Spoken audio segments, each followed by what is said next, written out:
Alhamdulillah Rabbil Alamin. Wabihi nasta'inu ala umuri dunya waddin. Wa nusalli wa nusallimu ala mab'usi rahmatan lil alamin.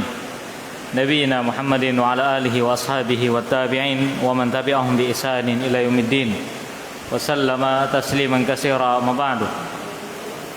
Alhamdulillah ma'asyiral muslimin rahimana rahimakumullah. Bersyukur pada Allah Subhanahu wa taala yang telah memberikan kenikmatan kepada kita semuanya di malam hari ini, di tengah guyuran hujan yang lumayan deras. Kita bisa berkumpul di sini dalam keadaan sehat walafiat. Kemudian untuk kaum muslimin yang belum bisa hadir, mungkin bisa melihat live yang telah ditayangkan oleh panitia.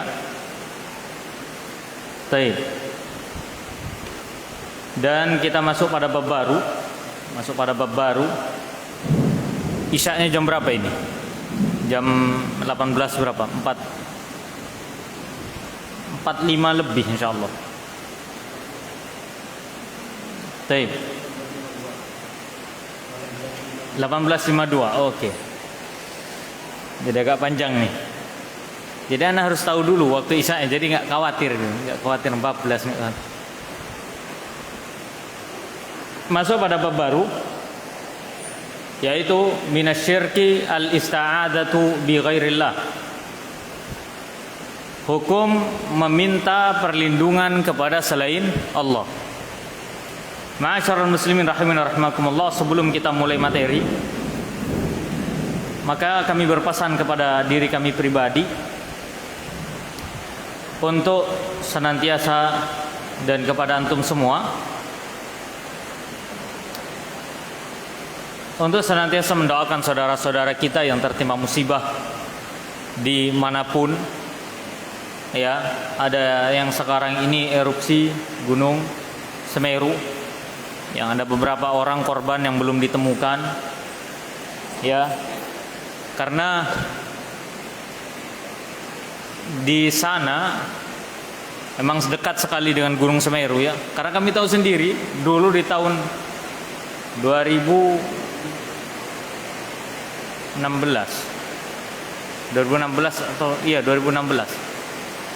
kami diminta oleh warga sana untuk, ada yang dia mengenal sunnah, kemudian meminta kami untuk berdakwah di sana 1 bulan 1 minggu. Jadi setiap bulan itu ke sana. Salah satunya di desa Senduro, terus ke lereng Gunung Semeru. Karena masih ingat itu dakwahnya door to door, satu ke rumah-rumah, bukan buka pengajian begini, bukan. Kalau buka pengajian otomatis banyak penolakan, ya kan? Jadi door to door. Jadi ada masyarakat yang kita kenal, RW-nya, lurahnya kita kenal, kemudian kita minta tolong ke beliau untuk beritahukan siapa warga-warga di sini, di mana saja rumahnya. Nah, dari satu desa ke desa yang lain, diantaranya adalah desa-desa yang sekarang lagi terkena musibah. Jadi subhanallah, itu kenangan indah di sana. Jadi anak pribadi punya kenangan dan merasa sangat sedih dengan apa yang terjadi sekarang, dan itu musibah dari Allah Subhanahu wa taala. Semoga Allah memberikan rahmat kepada yang wafat, kemudian memberikan kesabaran dan ketabahan bagi setiap orang yang diberikan musibah oleh Allah Subhanahu wa taala dengan erupsi Gunung Semeru ini. Ya. Khanifidin rahimakumullah, begitu pula dengan saudara kita yang lainnya. Seperti halnya berita banjir yang ada di Sintang, Kalimantan Barat.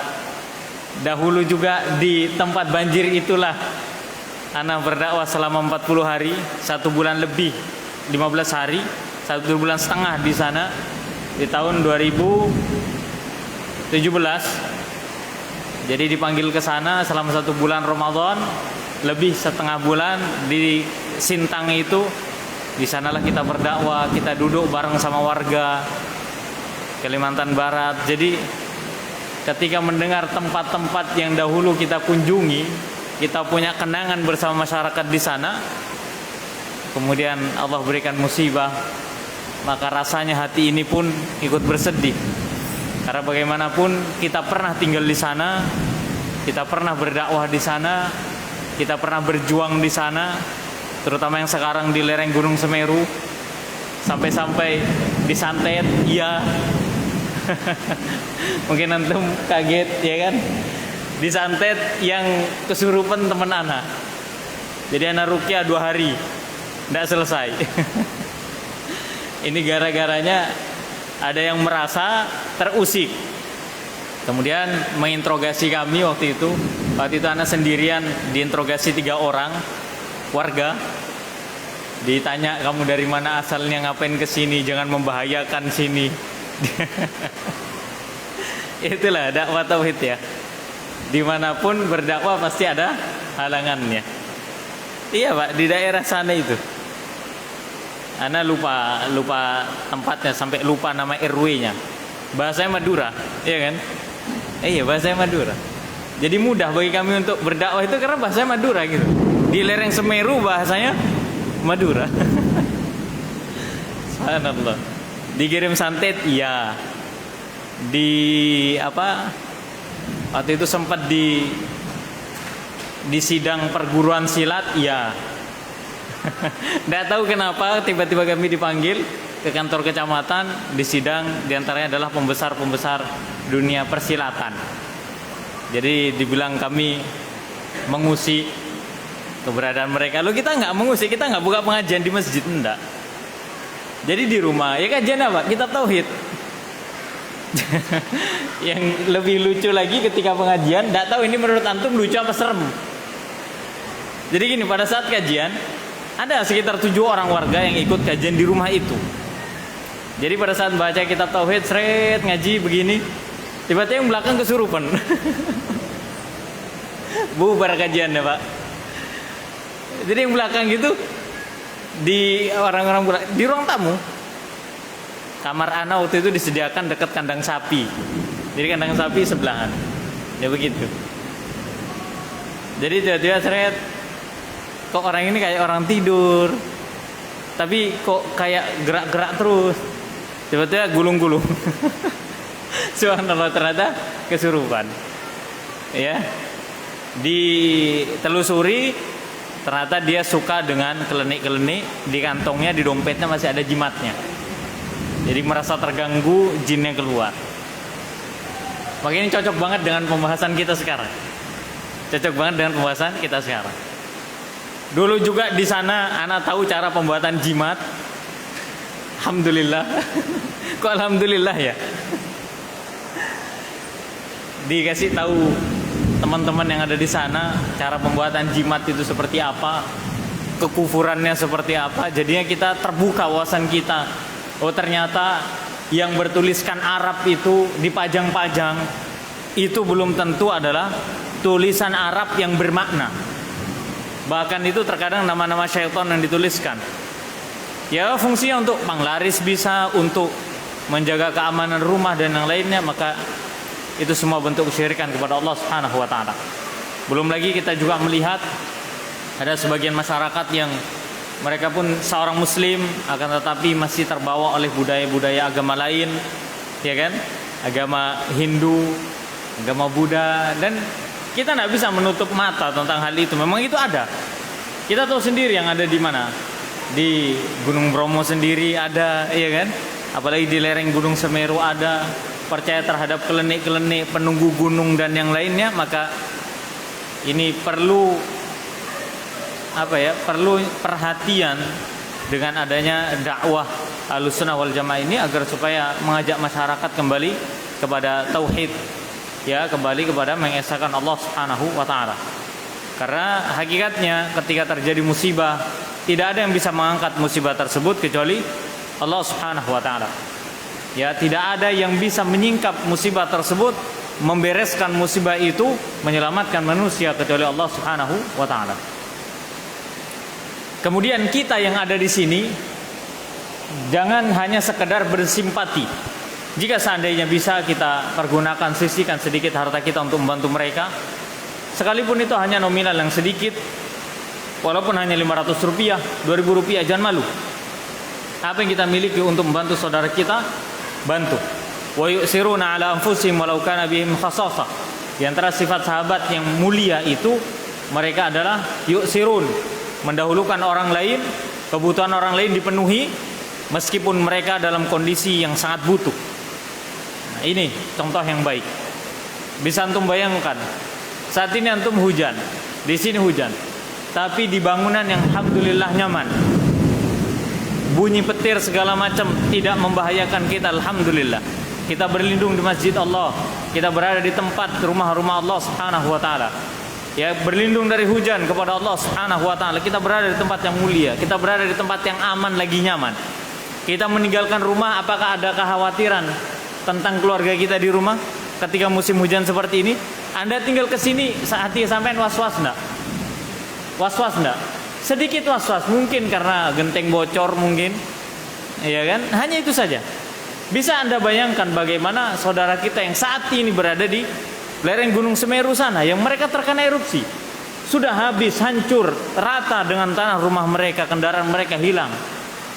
Ya, kemudian mereka di posko-posko, mereka di kemah-kemah dalam keadaan hujan lebat, dalam keadaan hujan yang deras.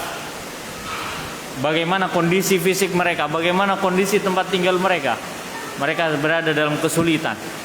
Maka seorang muslim itu diajarkan untuk simpati, berempati kepada orang lain, dan senantiasa membantu saudaranya yang sedang dalam kesulitan.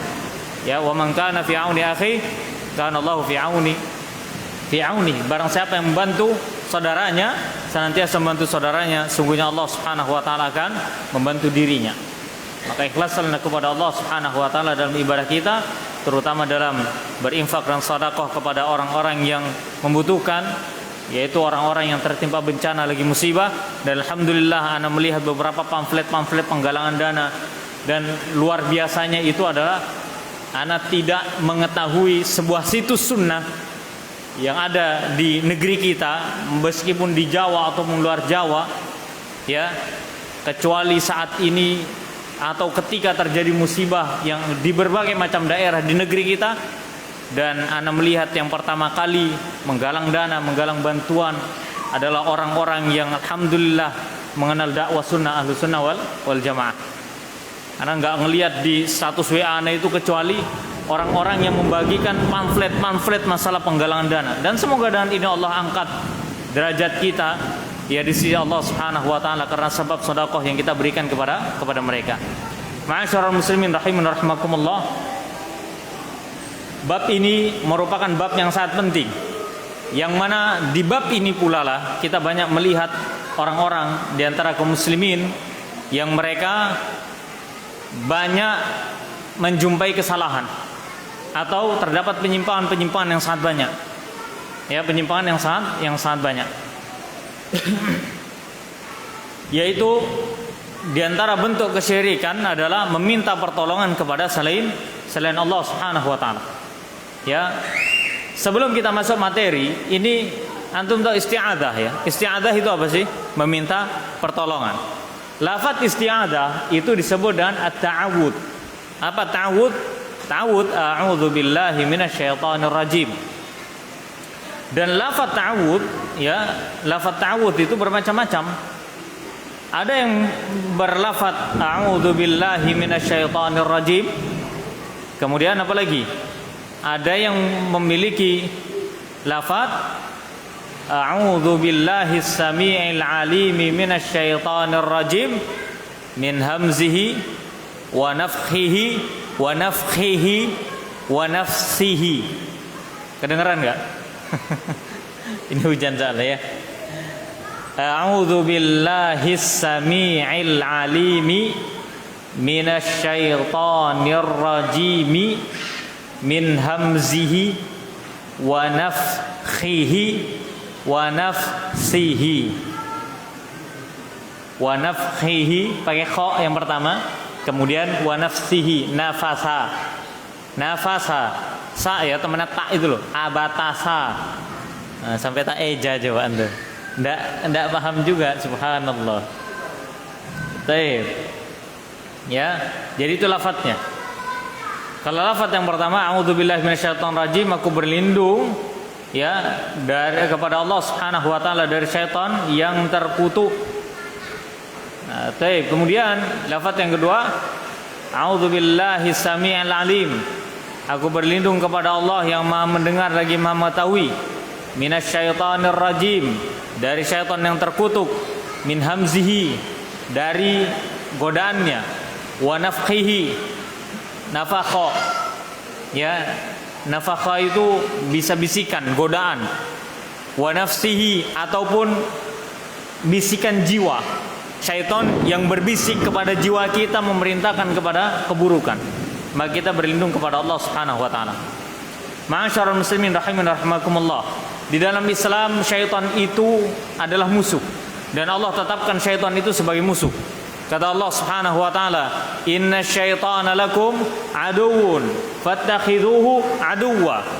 Dalam surah Fatir Allah Subhanahu wa taala sebutkan, sesungguhnya syaitan itu bagi kalian adalah musuh. Fattakhidhuhu aduwwa, dan jadikanlah ia sebagai musuh kalian. Allah perintahkan menjadikan syaitan sebagai musuh. Jangan malah dijadikan sebagai teman. Ya, inna syaitana lakum aduwwun ya fattakhidhuhu aduwwa innama yad'u hizbahu liyakunu min ashabis sa'ir. Sesungguhnya syaitan itu menyeru kepada manusia, menyuruh kepada kelompoknya agar supaya menuju neraka sa'ir, azab yang sangat pedih. Makanya syaitan ini luar biasa. Ya, makhluk tertua. Iya enggak?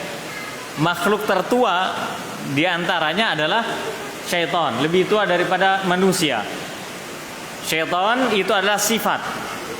Syaitan itu adalah sifat, kalimat sifat atau kata sifat. Mana dari syaitan adalah yang mengganggu, menggoda, ya, menggoda manusia, atau sesuatu yang dapat memalingkan seorang, itu disebut dengan syaitan. Makanya manusia pun punya sifat syaitaniyah. Paham ya?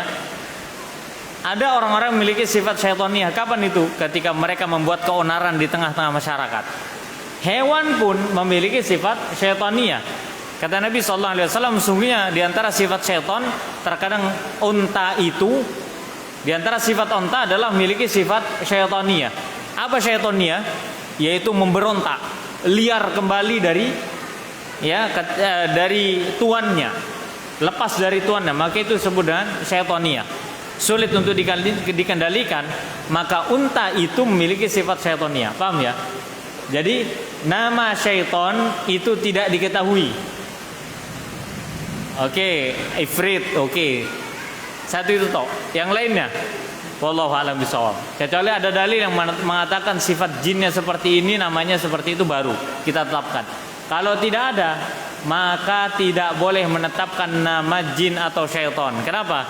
Karena itu perkara gaib. Perkara gaib. Ya. Dan Allah Subhanahu wa taala berfirman, "Alladzina yu'minuna bil ghaibi", yaitu orang-orang yang mereka beriman kepada perkara gaib. Baik, ma'asyiral muslimin rahimin rahimakumullah. Lalu bagaimana dengan orang yang meminta pertolongan kepada selain Allah? Ya, bahkan kepada syaitan. Allah Subhanahu wa taala berfirman dalam surah Al-Jin ayat yang ke-6, "Wa annahu kana rijalun minal insi ya'udzuna birijalin minal jinni fazaduhum rahaqa." Kata Allah Subhanahu wa taala mengabadikan ucapan, ya, bagaimana syaitan atau jin bersaksi. Kata Allah Subhanahu wa taala, "Wa annahu kana rijalun minal ins." Sesungguhnya ada di antara orang-orang dari kalangan manusia. Ya'udzun, apa ya'udzun? Meminta perlindungan birijalin minal jinni, dari segolongan apa? Kalau jin itu manusia kan orang. Kalau jin apa? Dari segolongan jin, dari oknum-oknum jin, ya, meminta perlindungan dan meminta pertolongan. Kemudian apa kata Allah? Fazaduhum rahaqa. Apa fazaduhum rahaqa? maka semakin bertambahlah kerugian mereka, maka semakin bertambah sesatlah mereka. Ma'asyiral muslimin rahimani wa rahimakumullah. Dalam ayat ini Allah Subhanahu wa taala ingin menjelaskan kepada kita bahwasannya di antara manusia ada orang-orang yang meminta perlindungan kepada selain Allah, terutama kepada jin dan syaitan. Jadi syaitan itu jin, paham ya? Kemudian iblis pun jin. Oke lah. Sekarang ada rajanya, syaitan itu ada rajanya, ada pemimpinnya, yaitu syaitan yang pertama kali Allah ciptakan. Kemudian Allah tangguhkan ia. Apa artinya ditangguhkan? Allah panjangkan usia sampai hari kiamat. Makanya syaitan ataupun jin itu umurnya bisa panjang. Bisa panjang. Ratusan tahun, ribuan tahun itu bisa. Jin itu, jin yang berkeliaran itu bisa. Apalagi syaitan yang menggoda. Oke, kita kenali dulu masalah syaitan, dunia persyaitonan. Ya.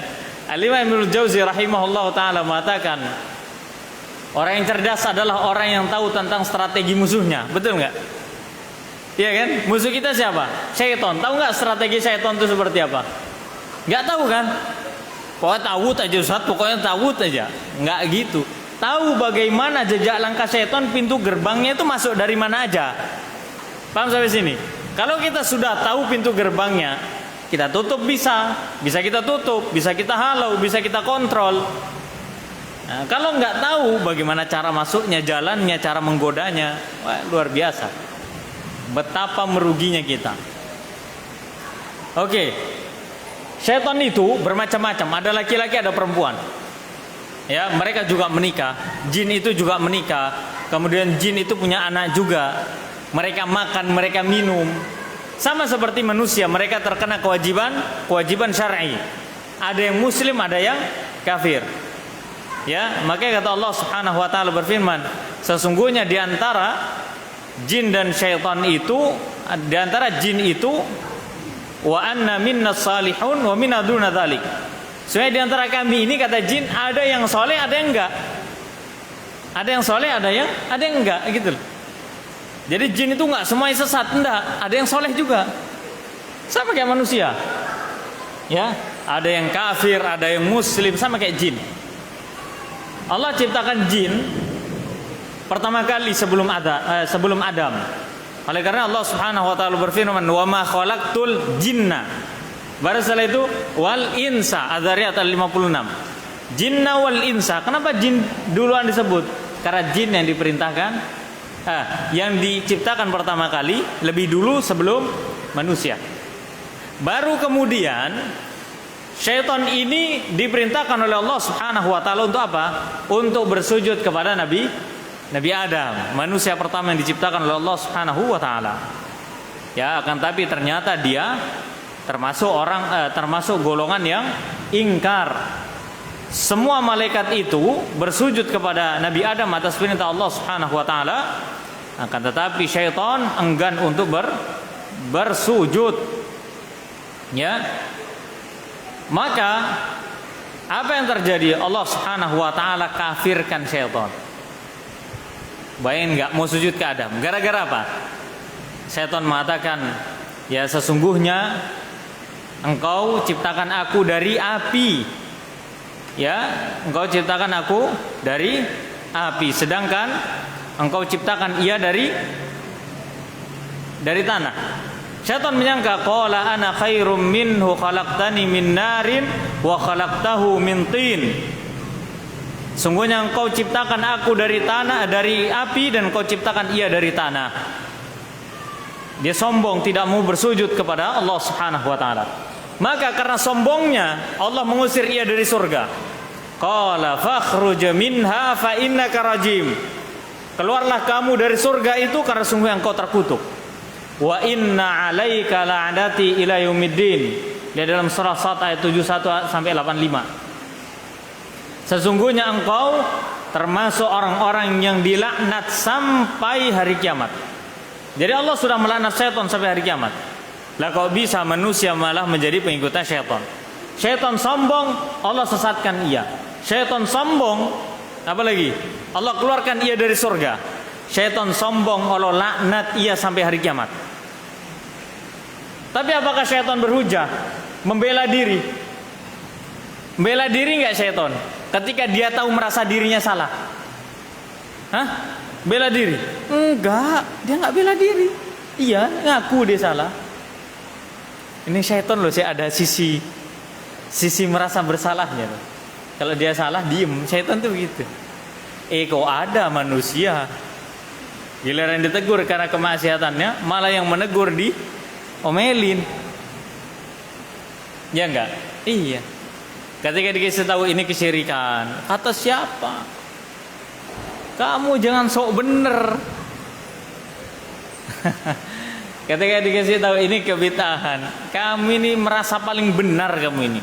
Pokoknya yang tidak melakukan perbuatan ini bukan golongan kami, katanya yang membela tadi. Padahal sudah membela yang salah, isbat lagi, apa isbat? Menetapkan lagi.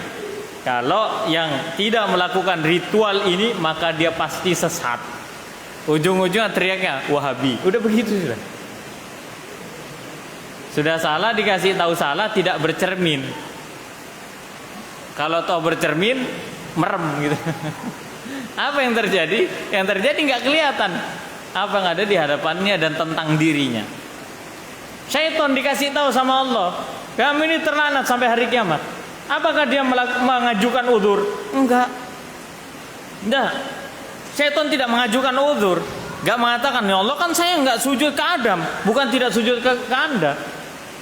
Enggak, syaitan tidak seperti itu. Dia sudah pasrah karena dia sudah dilaknat oleh Allah Subhanahu wa taala. Bahkan dia menantang Allah Subhanahu wa taala. Qala rabbi fa'anzirni ila yaumi yub'atsun. Ya Allah, wahai Rabbku. Masya Allah ya syaitan ya. Lihat syaitan ini Masya Allah. Manggil Allah itu Rabbi coba. Apa Rabbi itu? Tuhanku yang menciptakan aku, yang memberikan rezeki kepada aku, yang mengatur diriku, yang menghidupkan dan mematikanku. Itu makna dari Rabb. Yang memelihara diriku itu makna dari Rabb. Bukan sekadar ilah, tapi Rabb yang disebut. Apa itu? Yang mengatur, yang memberikan rezeki, yang menghidupkan, yang mematikan, yang menjamin kehidupan makhluk-makhluknya. Dia akui syaitan dengan panggilan kecintaan, panggilan ketinggian dan pengagungan untuk Allah. Qala Rabbi. Padahal lagi nantang ini. Saya manggil apa? Rabbi. Memuliakan Allah Subhanahu wa taala sekalipun dia nantangin Allah. Paham enggak sampai sini? Kok ada manusia enggak percaya sama Allah Subhanahu wa taala, melanggar syariat Allah, melecehkan Allah, menjadikan agama Allah sebagai olo-oloan. Betul enggak? Iya, maka dia lebih parah daripada syaitan. Mungkin syaitan angkat tangan, wah ini bukan kerjaan saya ini. Sudah stop sampai sini. Itu mah dia lebih kejam lagi daripada saya. Rabbi fa'anzirni ila yaumi yub'atsun. Wahai Rabbku, tangguhkanlah aku sampai hari pembangkitan. Kapan itu? Hari kiamat. Apa kata Allah? Qala fa innaka minal mundharin. Ya, saya tangguhkan kamu. Kamu termasuk golongan yang ditangguhkan. Apa artinya ditangguhkan? Allah tangguhkan umurnya sampai hari kiamat. Jadi syaitan itu pengalaman kerjanya nggak usah ditanya, Pak. Dari manusia yang pertama kali diciptakan sampai manusia yang terakhir dilahirkan, Pak. Jadi nggak ada jam terbang lagi, itu sudah terbang kemana-mana jamnya itu. Iya, subhanallah. Makanya kita manusia yang hidupnya 63-70 tahun doang, tidak mengenal langkah-langkah syaitan, terus pengen selamat. Kok bisa? Diketawain antum sama syaitan saat ini. Ya manusia pengen ngelawan aneh, dia aja nggak tahu rencananya gimana. Subhanallah.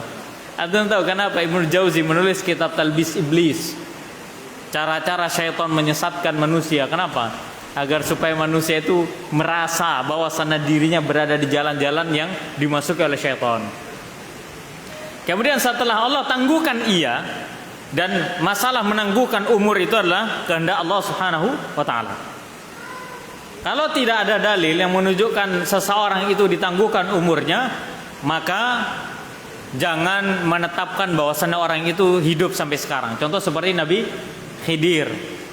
Ada yang mengatakan tuh begitu. Katanya Nabi Khidir hidup. Mana dalilnya Nabi Khidir hidup?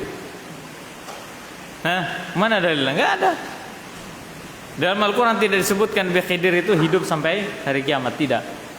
Ya. Kemudian kata Allah ila yaumil waqtil ma'lum, sampai pada waktu yang telah ditentukan. Nah, ini lihat nih. Kata syaitan apa? Setelah mendapatkan tangguhan waktu, syaitan mengatakan, qala fa bi'izzatika. Wah, antum kalau tahu nahwu, ini kalimatnya mantepin. Fa bi'izzatika la ughwiyannahum ajma'in. Pertama, kenapa kok ana bilang mantep? Ini kalau dari susunan bahasa ini luar biasa. Syaiton itu sampai bersumpah dengan beberapa kalimat, dengan beberapa kata. Yang pertama dengan huruf ba qasam, billahi tallahi. Itu kan apa? Sumpah ya. Kalau orang bersumpah itu berarti sungguh-sungguh akan melakukan. Syaitan bersumpah dengan itu. Maka demi kemuliaanmu, syaitan sandarkan kemuliaan itu, kemudian ditekankan kemuliaan siapa? Kemuliaan Allah. Itu ada dua. Pertama dengan huruf ba tadi, yang kedua dengan kemuliaan Allah Subhanahu wa taala disandarkan kepada Allah. La ughwiyannahum. La-nya itu adalah la taukid. Kalau dalam ilmu nahwu, la yang fungsinya untuk menguatkan suatu ucapan. Ughwiyannahum, nunnya itu juga nun taukid. Udah berapa? 4, Pak. Dia mau nyesatin orang itu, rencananya itu betul-betul didukung dengan sumpahnya 4. Penguat dalam kalimatnya itu 4. Ya, penguatnya berapa? 4. Kemudian apa yang terjadi? Apa yang selanjutnya? Kemudian syaitan mengatakan ajma'in, semuanya. Semuanya tak sesatin, kata syaitan. 5 sudah.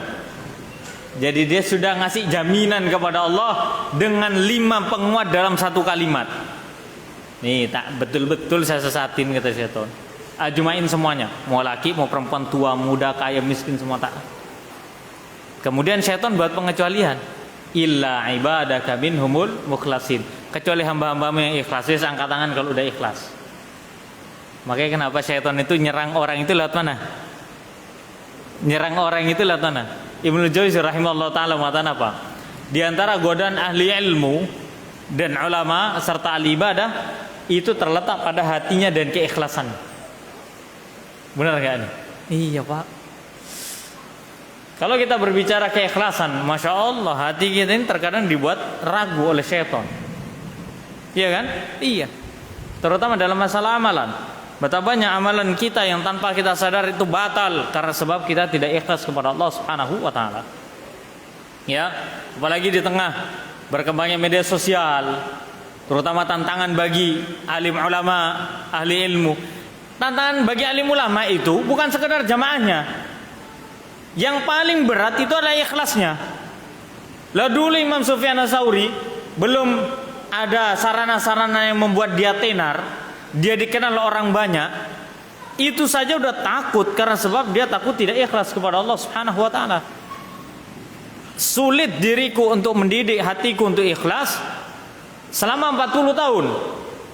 Terkadang hati ini ya kompromi dengan keikhlasanku, terkadang hati ini tidak ikhlas kepada Allah Subhanahu wa taala. Itu Sufyan Ats-Tsauri. Yang zaman dimana dahulu tidak tersebar medsos. Kalau zaman sekarang subhanallah. Tuh. Bikin orang gak ikhlas. Apalagi bagi dai-dai muda. Ya seperti halnya ana.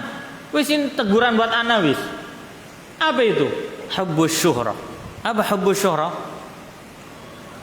Suka ketenaran.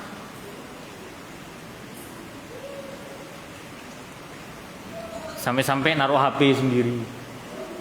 Kajian. Ya, Anda pernah menulis begitu, Anda pernah. Bahkan Anda memberikan nasihat untuk Anda pribadi. Di tulisan itu Anda bilang, sebisa mungkin orang yang berilmu itu jangan nyuting sendirilah. menghindari fitnah ketenaran itu sulit.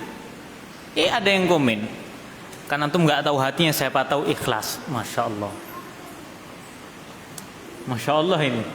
Kalau ada orang yang mengatakan, kan antum nggak tahu hatinya, siapa tahu dia adalah orang yang ikhlas. Masya Allah, luar biasa kalau bisa ikhlas dengan semudah itu gitu loh. Subhanallah. Masalah syaitan itu membuat manusia agar supaya tidak ikhlas dalam segala hal. Itu yang paling sulit itu. Terutama bagi orang yang berilmu. Harus betul-betul ditata niatnya, ditata hatinya untuk apa dia berdakwah. Ya, maka sebisa mungkin tidak semua hal itu ditulis di media sosial. Jangan suka cerita atau suka menulis sepak terjang dakwah kita di media sosial. Jangan. Bukan masalah takut hasad dari orang, itu nomor sekian. Masalah hati ini, ya enggak sih? Iya. Kita enggak lebih mulia daripada Imam Syafi'i dan Sufyan Tsauri. Kita enggak lebih baik kok amalannya, enggak lebih banyak ilmu. Berapa hadis yang antum hafal kok antum bisa ikhlas? Hah? Kok segampang itu antum ikhlas? Hidup belum 30 tahun, belum 40 tahun usianya udah ngomong ikhlas. Anak ikhlas insyaallah. Antum ngomong ikhlas tuh enggak ikhlas sudah. Ini anak saudara aku ikhlas lillahi ta'ala. Itu enggak ikhlas sudah, antum tahu. Maka sampai-sampai ulama itu tidak bisa memberikan pengertian ikhlas itu seperti apa. Khilaf sih. Ada yang mengatakan mereka ibadah yaitu ibadah dan mengharapkan wajah Allah. Iya, tapi seperti apa gitu loh. Bentuknya ikhlas itu. Ada yang sudah ngerasain ikhlas di sini. Nikmatnya ikhlas kayak apa? Seandainya kita bisa merasakan nikmatnya ikhlas sekali aja, setetes nikmatnya ikhlas, nggak males sholat kita, nggak males ibadah kita. Karena kalau sudah Allah berikan keikhlasan dalam hati seorang hamba dan merasakan nikmat, sudah halawatul iman sudah itu. Apa halawatul iman? Manisnya keimanan. Maka bedanya kita sama Nabi apa sih kalau sholat? Nabi itu jadiin sholat tempat istirahat. Kalau kita pengen istirahat dari sholat. Beda iman, beda ikhlasnya. Nabi Bilal arihna bis shalah, istirahatkan kita dari urusan dunia ini yang melelahkan dengan sholat. Kalau kita imam yang panjang dikit, ya imam arihna minas shalah, istirahatkan kita dari sholat. Gitulah kita.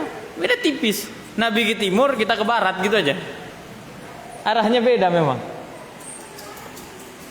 Maka itulah orang yang merasakan manisnya iman.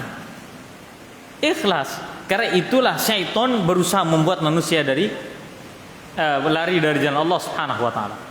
Jadi syaitan itu berbagai macam bentuknya atau jenisnya. Kemudian syaitan itu juga punya pasangan. Iblis punya pasangan. Siapa nama pasangan iblis? Wallahu a'lam bishawab. Nggak usah nanya. Apa faedahnya juga antum nanya tahu istrinya iblis siapa namanya? Nggak ada faedahnya. Terus singgasana iblis itu di atas air, di atas air, di atas lautan. Di mana Ustaz tempatnya? Segitiga Bermuda. Wallahu a'lam bishawab. Nggak usah antum ngeramal. Di laut selatan. Wallahu a'lam bishawab. Di mana? Ya kita nggak tahu gitu loh. Seandainya kita tahu bentuknya jin dan syaitan, niscaya kita nggak akan pernah ninggalin masjid, betul nggak? Iya. Jin dan syaitan itu bisa menempati tempat manapun. Tempat manapun yang ada di dunia ini termasuk masjid. Termasuk masjid. Dalam sebuah hadis disebutkan syaitan itu akan senantiasa menggoda manusia yang ada di masjid. Sampai nanti ketika azan tiba, maka syaitan akan berlari dari masjid, mohon maaf ya, sambil terkentut-kentut. Dia akan lari menjauhi suara azan. Nah, kalau ada orang yang jengkel sama suara azan berarti ya enggak, maksudnya kalau adzannya terlalu kencang juga toanya ganggu orang, ya itu yang salah yang adzan. Maksudnya ketika waktu sholat tiba ngomel, sholat mana sih kait, mari sholat mana. Nah, ini sifat syaitoniahnya, betul nggak? Iya. Syaitan akan berlari terkentut-kentut, terserah kemanapun, mau terbang ke atas langit terserah, yang penting jangan sampai dengar suara adzan. Oh, berarti kan di seluruh dunia ini kan terdengar suara adzan setiap saat. Pasti syaitan lari ke langit. Wallahu a'lam bishawab. Mungkin bisa nembus bumi.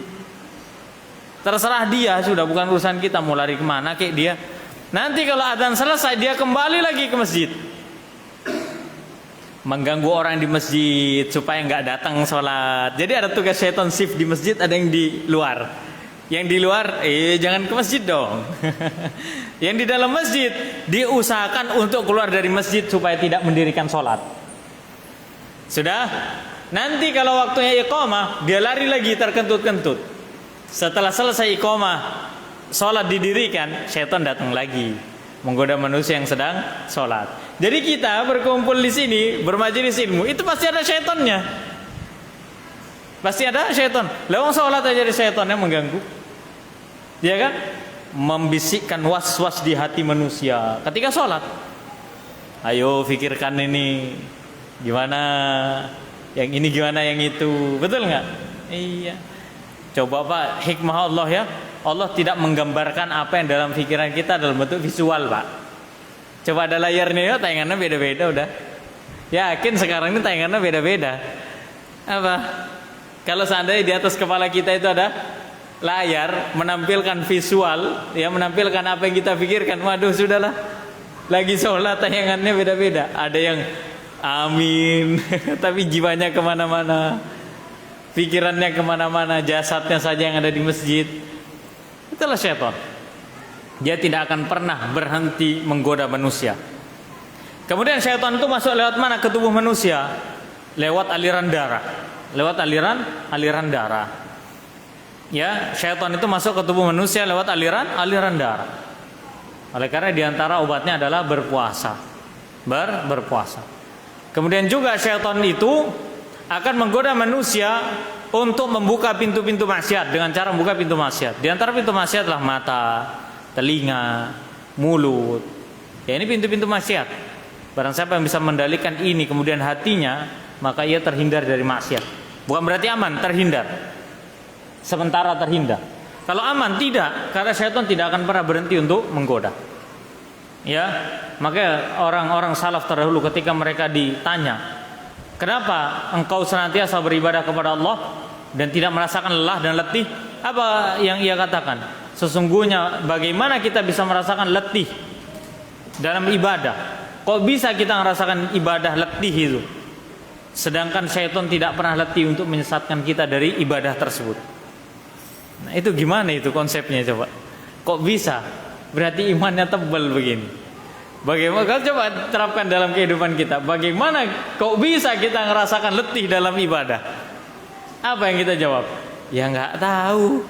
Itu kan manusiawi. Jawabannya pasti begitu. Betul kan? Iya. Padahal syaitan tidak akan pernah memberikan alasan ya kepada kita kenapa kamu beribadah. Betul nggak? Iya. Dia pasti akan menggoda kita. Kemudian syaitan juga memiliki tugas masing-masing. Ada tugas masing-masing. Ada diantaranya menggoda orang sholat. Ada diantara syaitan ini bertugas untuk membuat was-was manusia supaya tidak berinfak dan bersodako. Kamu kalau sodako untuk erupsi Gunung Semeru, wah nanti kamu yang erupsi uangmu. Ya, uangmu nanti habis, amblas segala macam, kamu miskin. Ya'idukumul faqra wa ya'murukum bil fahsya. Syaitan itu menakut-nakuti dirimu dengan kefakiran. Nah, ini tugas syaitan yang lain. Ada lagi syaitan itu tugasnya adalah diantaranya menceraikan suami dan istri, menceraikan pasangan suami dan istri. Syaitan itu pagi dan sore itu shift-shiftan. Ada yang shiftnya pagi, ada yang shiftnya malam. Ya memang iya. Pagi, pada subuh shift keluar, yang shift malam laporan. Nanti waktu mau maghrib, makanya kenapa disuruh tutup pintu rumah, jendela-jendela rumah. Jangan lupa kalau nutup pintu rumah, jendela rumah itu baca bismillah, tutup. Nanti kalau sudah maghrib, sudah gelap, mau dibuka terserah, tidak masalah. Yang jadi pembahasan itu perpindahan dari siang ke malam. Ini waktu keluarnya syaitan. Jadi syaitan tuh nyari tempat, lagi-lagi nyari tempat gitu. Nah, rumah itu supaya terlindung gimana? Kan pergantian syaitan, pergantian shift ini syaitan. Yang siang ganti sama yang malam. Rumah kita itu kalau menjelang maghrib ditutup, baca bismillah, semua lubang-lubang ditutup, makanan-makanan ditutup. Makanan yang terbuka itu ditutup. Kata Nabi SAW, tutuplah makanan kalian di malam hari, sekalipun hanya dengan ranting kayu sebesar pena. Hanya sekedar satu ranting kayu. Yang penting pada saat nutup baca bismillah. Contoh, kita ngelihat wajan lauk kita, ternyata belum ditutup. Mau cari tutup nggak ada, cari piring susah. Oke, sekarang karena kita udah ngantuk, terlalu ngantuk, ya sudah. Taruh sutilnya. Tahu sutil Pak ya? Iyalah, antum tahu insyaallah. Ya sutilnya taruh di wajan, udah di atasnya malangin doang begitu, jangan di pinggirnya, di atasnya enggak masalah. Kemudian baca bismillah, udah. Itu akan menghindarkan makanan itu dari kencing syaitan. Karena Nabi SAW bersabda, setiap makanan terbuka tanpa ditutup dengan bismillah, sambil baca bismillah, maka syaitan akan mengencingi makanan itu. Mana Ustaz nggak ada? Coba antum tahu kencingnya syaitan. Mana bisa tenang hidup antum, ya kan? Iya. Wih, kencingnya syaitan rupanya begini. Ya, subhanallah. Taib. Kemudian syaitan itu sudah ada pembagiannya. Di antaranya juga yang paling tinggi pangkatnya, yang paling cepat naik pangkatnya adalah syaitan yang menggoda suami istri agar supaya bercerai. Ini paling disukai oleh syaitan. Syaitan akan mempresentasikan di setiap 2 waktu tadi. Iblis akan bertanya, raja syaitan akan menanyakan kepada anak buahnya. Setelah diutus pagi siang itu sif-sifan, ditanya, kamu tadi apa kerjaanmu? Oh, saya nyesatkan orang. Oh ya, biasa. Satunya lagi, saya menghalangi orang dari sholat. Oh, biasa. Saya membuat orang malas ngaji. Oh, biasa itu. Ya, saya membuat orang begini berzina. Oh, biasa. Lalu ada lagi, kamu apa kerjanya? Saya sudah bisa menceraikan suami dan istri. Ah, sini, bagus. Langsung diangkat. Naik pangkat dia karena bagus kinerjanya. Itulah. Jadi syaitan itu punya standar kerja, Pak. Punya standar mutu dia. Kapan anggotanya ini bagus atau enggak bagus, ketika ada range-nya, ada rankingnya, ada standarnya. Masa iya kita dalam masalah iman enggak punya standar? Sholat di standar-standar aja, biasa-biasa aja, betul kan? Iya, enggak ada yang istimewa. Nggak ditambah juga sama sholat malam, sama sholat sunnah juga enggak, ya kan? Iya, kita nggak punya target. Masalah pahala itu nggak punya target terkadang. Yang penting sholat wajib, puasa Ramadan karek poso, zakat ya zakat, haji kalau punya duit.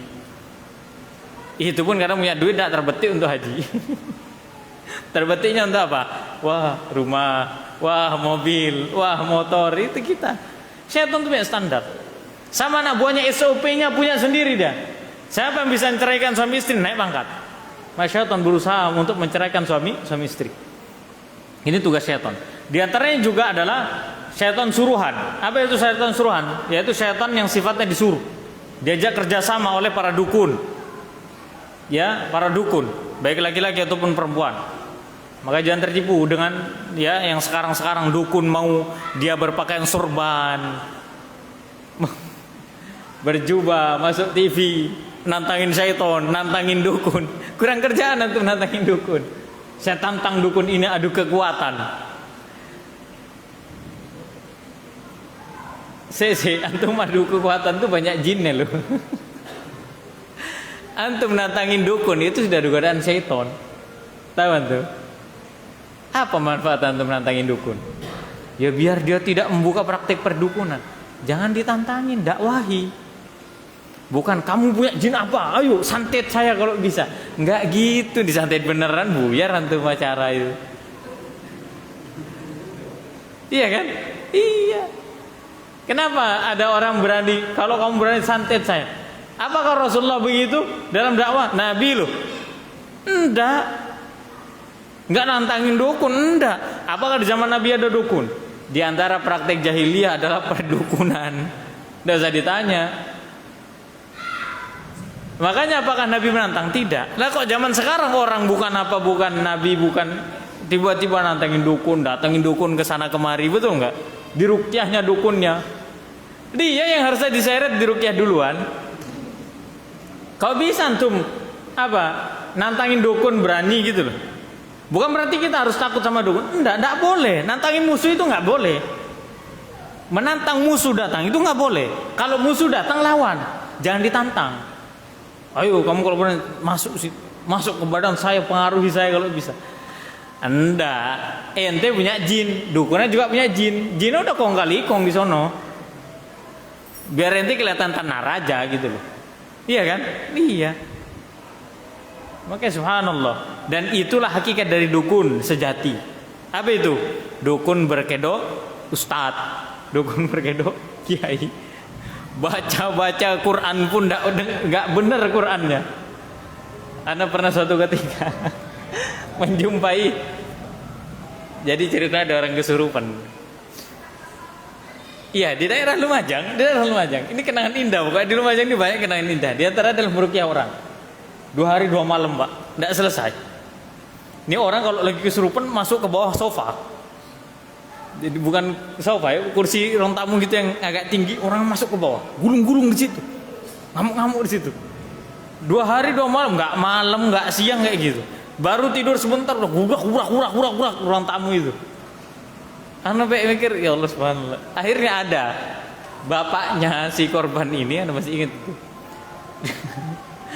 Dia mengirimkan katanya ini ahli ruqyah katanya begitu. Ya sudah, anak angkat tangan karena yang berurusan kan keluarganya. Jadi kita kan, monggo Pak. Udah.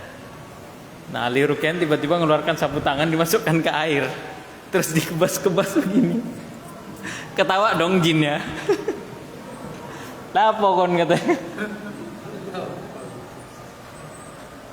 Subhanallah. Terus dibaca Quran, baca ayat kursi, diketawain lagi sama jin.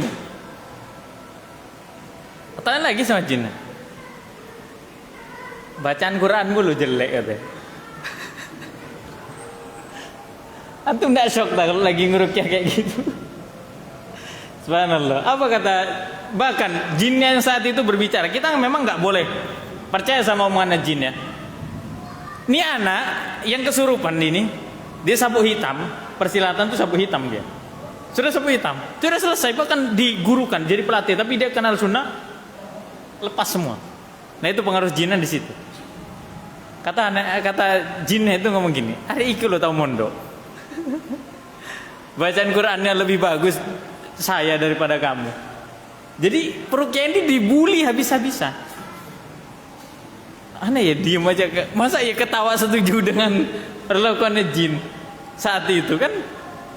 Subhanallah. Akhirnya terus dia meruqyah, dibantingnya, dikuncinya. Siapa itu? Yang antum kalau meruqyah itu bukan dibanting, dikunci, dipukulin, bukan. Kuasai dulu apa maksud jin itu datang ke sini. Bukan diajak dialog, bukan, bacakan Quran. Luruskan ikhlas kepada Allah Subhanahu wa taala dan meruqyah. Waktu itu anak tinggal memang. Ya sudah sehat. Tapi tidak tahu jinnya udah keluar apa belum. Ya kan? Karena jin kita nggak ada yang tahu apakah dia sudah keluar apa belum. Kita bisa pastikan jin itu keluar apa belum itu nggak ada yang tahu. Kalau ada yang tahu, oh insya Allah dia udah bersih, jinnya udah keluar. Ya jin yang lagi bikin dia kesurupan mah keluar. Jin korinnya belum keluar, bisa manggil jin yang lain, betul kan? Iya. Maka itulah bagaimana ya dalam masalah syaitan saja, syaitan itu kadang lebih tahu daripada yang meruqyah. Maka tidak dibenarkan ketika meruqyah itu menggunakan unsur kesyirikan. Seperti tadi yang kata anak tiba-tiba mengeluarkan apa itu? Kayak handuk kecil, bukan handuk kecil apa? Sapu tangan begitu dimasukkan ke air, terus dikebas-kebas begini. Itu buat apa gitu? Buat apa? Dikebas-kebas ke wajahnya. Mungkin biar sadar mungkin. Orangnya merem tapi dia ngoceh begitu. Ini kesurupan begitu. Orang kesurupan nggak harus melek ya. Enggak, kadang berbagai macam cara dan kondisinya. Baru setelah itu dia ditanya maunya tuh apa? Kenapa kamu datang ke sini? Udah keluar aja. Ini bukan tempatmu, kasih tahu semuanya. Kalau kamu nggak maka akan begini balasannya begini. Syukur-syukur kalau ada masuk Islam. Kalau enggak diantara jin, ya sudah biarkan. Kalau memang bisa dibunuh, bunuh. Tapi tidaklah jin itu meninggalkan suatu tubuh yang sudah terjangkiti, yang sudah dia masuki, kecuali dia keluar dalam keadaan meninggalkan bekas. kerusakan di tubuh orang itu. Karena jin itu tidak akan pernah rela kalau dia keluar dalam keadaan kafir masih ya, untuk menyerahkan setiap apa yang dia usahakan begitu saja, enggak. Dia pasti akan buat kerusakan di situ. Maka berhati-hati terhadap godaan jin dan syaitan. Maka mintalah pertolongan kepada Allah Subhanahu wa taala, jangan minta pertolongan kepada jin ataupun syaitan. Karena hakikatnya jin dan syaitan itu tidak memiliki kemuliaan apapun. Manusia lebih mulia ciptaannya daripada jin dan syaitan. Lalu bagaimana kok bisa manusia merasa rendah melebihi rendahnya jin dan syaitan? Ya wallahu a'lam bishawab. Kemudian ini terakhir pesanan, antum tidak usah manggil-manggilan minta tolong Ustaz ruqyah. Kadang anak malas mau cerita ruqyah itu kadang agak-agak malas. Kenapa? Karena setelah itu tuh pernah di habis kajian itu tiba-tiba Ustaz tolong ruqyah rumah anak. Enggak. Buka Al-Quran surah Al-Baqarah, bacain. Ini rumah baru Ustaz, kita nggak tahu ngeruqyah yang gimana. Buka Quran, baca dari Al-Fatihah sampai Al-Baqarah, selesai, nggak boleh keluar, udah. Itu udah ruqyah. Rumah itu bacain Quran. Bacain Quran. Artinya apa? Baca Quran tuh di rumah. Supaya apa? Rumah itu hidup. Banyak zikir di rumah. Ya harus supaya jin dan syaitan itu pergi. Nggak perlu manggil peruqyah khusus, kemudian diruqyah rumahnya. Nggak perlu sampai manggil orang, nggak perlu. Terus nggak ada istilahnya profesi sebagai peruqyah. Wah, nani Rocky, apa Rocky? Peruqyah.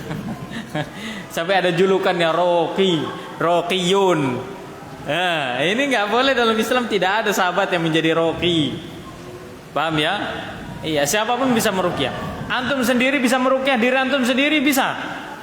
Bacaan Al-Fatihah, ayat kursi, kemudian apa lagi? 2 ayat terakhir surah Al-Baqarah. Jangan 2 lembar terakhir, jangan ayat tentang hutang. Ya, ingat terus ntar antum sama hutang, nggak ingat sama tujuan ngeruqyah diri. 2 ayat terakhir surah Al-Baqarah. Terus apa lagi? Trikul ya? Ya trikul lah itu. Anak sebut trikul sudah. Kulhu, qul a'udzu birabbil falaq, qul a'udzu birabbin nas, baca 3 kali masing-masing. Antum rutinkanlah doa mau tidur itu. Ruqyah sendiri pada saat mau tidur itu udah cukup insyaallah. Kemudian kalau melewati suatu tempat yang sifatnya itu menakutkan, yang membuat kita was-was, baca a'udzu bikalimatillahi tammati min syarri ma khalaq. Atau bismillahilladzi la yadurru ma'asmihi syai'un fil ardi wala fis sama wa huwas samiul alim. Sudah. Terutama yang safar-safar sering baca doa seperti itu. Kenapa? Karena tidak ada melindungi dirinya kecuali Allah Subhanahu wa taala. Jadi enggak perlu antum manggil peruqyah, apalagi sampai antum minta ruqyah, janganlah. Sak jelek-jeleknya kondisi kita sakit, jangan minta ruqyah. Peluang masuk surga kita yang tambah tipis gitu. Sudah enggak ada jaminan surga sih. Ngurangi peluang lagi. Persentase masuk surga kita ini belum tentu, Pak. Enggak ketahuan berapa. Sik malah dikurangi. Tolong dong ruqyah saya sakit. Jangan. Kalau sampean butuh ruqyah, cerita kepada keluarga supaya keluarga ini sadar. Oh iya, orang ini berarti butuh ruqyah. Dipanggil. Jadi yang minta ruqyah itu keluarganya, bukan dia, bukan yang sakit. Paham sampai sini ya? Ya, tapi di antara juga bacaan adalah membaca ayat-ayat yang di situ sifatnya berupa ancaman. Nah, seperti itu. Untuk mengancam jin yang ada di tubuhnya atau dalam rumahnya. Seperti diantara adalah surah Al-Jin. Silakan dibaca. Dan tidak dibenarkan, ini yang menjadi sorotan ya, tambahan sedikit setelah itu azan dan salat isya. Antum tahu tayangan di YouTube? Kalau Anda berani tatap layar ini, dengarkan bacaan ini. Kalau ada yang panas-panas, berarti Anda ada jinnya. Lupa nyalain AC-nya mungkin. Ini cara terbaru dalam ruqyah dan ini kebid'ahan dalam ruqyah. Kebid'ahan dalam ruqyah. Kebid'ahan dalam ruqyah. Ngapain antum nyuruh orang nyimak bacaan Al-Quran khas-khas untuk jin itu? Ngapain? Ayo kalau kuat dengerin doa ini berarti enggak usah ditonton. Dislike. Unsubscribe kayak begitu-begitu tuh. Sudah. Enggak usah unsubscribe, udah lepas. Kenapa? Harus melakukan seperti itu kenapa? Senang banget lihat orang kesurupan gitu loh. Biasanya orang-orang yang kerjaan ke sana kemari rukyah itu, mohon maaf ya, ngomong terang-terangan aja. Itu kayak merasa tertantang kalau ada orang yang kesurupan. Wah ini anak bisa. Nah ini sombong ini. Penyakitnya setan begini. Nanti jangan kira. Apalagi kalau bercerita tentang pasien anak tuh sana. Pokoknya itu begini. Kehebatannya begini. Pokoknya saya. Bahkan ada yang cerita kan. Anak habis ngerukyah pasiennya. Apa itu loh dukunah perempuan itu. Dukunatun yang di mana itu? Buka praktek di Pandaan. Purwosari apa Pandaan tuh? Masa anak nyebut nama kan enggak kan? NT pokoknya inisialnya. NT kan, N dan T maksudnya. Ini kan buka praktek. Anak ngobatin pasiennya dia, subhanallah gini cerita-cerita. Sudah anak bilang gini, oh berarti jin apa? Iya jin. Tak pancing, jinnya di mana? Jinnya ada di sini, ada di sini. Kok bisa antum tahu jin ada di sini? Ayo, langsung diem orang itu. Nggak tahu Ustaz ya? Nggak tahu Ustaz ya. Kok tahu antum jin ada di kepala, ada di punggungnya dia, ada di kakinya? Kok tahu? Hah? Apa buktinya? Nah orang seperti ini minta diseret, dirukyah duluan. Kenapa? Karena orang seperti ini kok bisa tahu? Dia melampaui keluar biasaannya para nabi dan rasul. Iya kan? Iya. Melampaui sahabat. Sahabat lo nggak tahu bentuknya setan gimana, tempatnya di mana. Umar saya tahu enggak, setan tahu Umar. Umar nggak tahu setan. Umar lewat satu jalan, setan mau lewat, setan yang pergi, bukan Umar yang pergi. Bukan, Umar nggak tahu kalau itu ada setan gitu loh. Nah ini kok bisa antum zaman now safar rukyah tiba-tiba antum setan ada di mata ini. Di rukyah pegang matanya pasti ada setannya. Enggak, setan itu dimanapun dia mau ya terserah dia. Ya kan? Iya. Dan merukyah anggota tubuh kita ini secara keseluruhan dari ujung kepala sampai ujung kaki. Sering-sering berwudu, ketika baca Al-Quran dan ayat-ayat tersebut dianjurkan untuk dalam keadaan suci. Ya, agar supaya hadas kecil, hadas besar itu tidak ada. Artinya kita dalam keadaan suci untuk berdoa kepada Allah, menunjukkan kesungguhan hati kita kepada Allah Subhanahu wa taala. Wallahu a'lam bishawab. Insyaallah kita masih tetap dalam tema ini di pertemuan yang berikutnya, dan bisa nanti buat pamfletnya tinggal part yang kedua saja. Antum tidak capek-capek ngedit sudah. Karena bagaimanapun Anda juga ngedit pamflet kajian, ya kan, jadi tahu rasanya ngedit pamflet. Sudah nggak usah buat judul baru, tinggal hukum minta pertolongan kepada selain Allah, tapi tinggal ditulis bagian 2. Wallahu a'lam bishawab. Subhanakallahumma rabbana bihamdika asyhadu an la ilaha illa anta astaghfiruka wa atubu ilaik. Assalamualaikum warahmatullahi wabarakatuh.